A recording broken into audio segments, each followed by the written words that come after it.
We are now joined by Eric Wahlberg, author and journalist, joining us from Toronto to discuss this matter further. Mr. Wahlberg, welcome to program. What does the scale of unexploded ordnance in the Gaza Strip tell us about how this war was actually fought?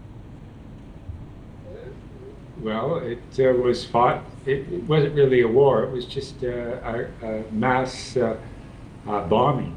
It's what even the attempts to put troops on the ground and to try and deal with Hamas directly failed completely. So Israel just reverted to carpet bombing the entire Gaza.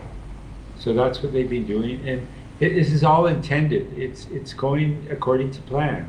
The plan is to make Gaza uninhabitable, and leaving unexploded ordnance as part of that, so that eventually Israel will say, well, more and more people will die, no longer from actual airplanes bombing them, but from the thousands of unexploded ordnance that's still there. I mean, after World War II, there are still bombs that are exploding even 60 years later.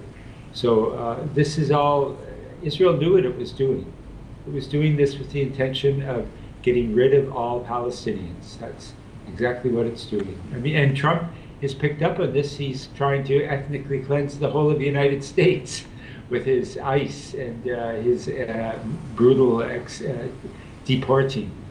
So it's a part of, it's a U.S.-Israel policy, really. Israel is the experimental grounds for the U.S. to carry out its own ethnic cleansing. So, Mr. Wahlberg, what you're saying is that you see this contamination not as an accidental byproduct of war. Is that right? Absolutely. It's intentional. Just like the killing of civilians when they were trying to get food, that's intentional. It's part of ethnic cleansing. And also intentional is only allowing a fraction of the trucks. There are thousands of trucks waiting, and only a few are allowed in every day. And there's virtually no equipment is allowed in to get rid of the rubble. The Deere tractors that the Israelis were using, they were they were always allowed to come in, and the U.S. was exporting them. Israel was importing all of these tractors and bulldozers from the U.S. But now they're not allowed to be used for peaceful purposes. They were only intended to kill and to ethnically cleanse. And now they're not allowed in to clean up.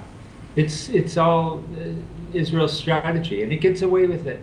As long as it gets away with it, it'll keep doing it. That is right. Mr. Wahlberg, my final question before I let you go. How do you think this compares, the ground of Gaza compares to other areas post-war? There's no comparison. If you talk to the UN and the Mines Committee that is investigating now, they just shake their heads. They say, I've never seen anything like this. So Israel, it's able to, when it does something, it really does it. So if it's going to commit genocide, it will do it in the most brutal and inhuman way possible. And that's what it's doing now. Eric Wahlberg, author and journalist, joining us from Toronto. Thank you.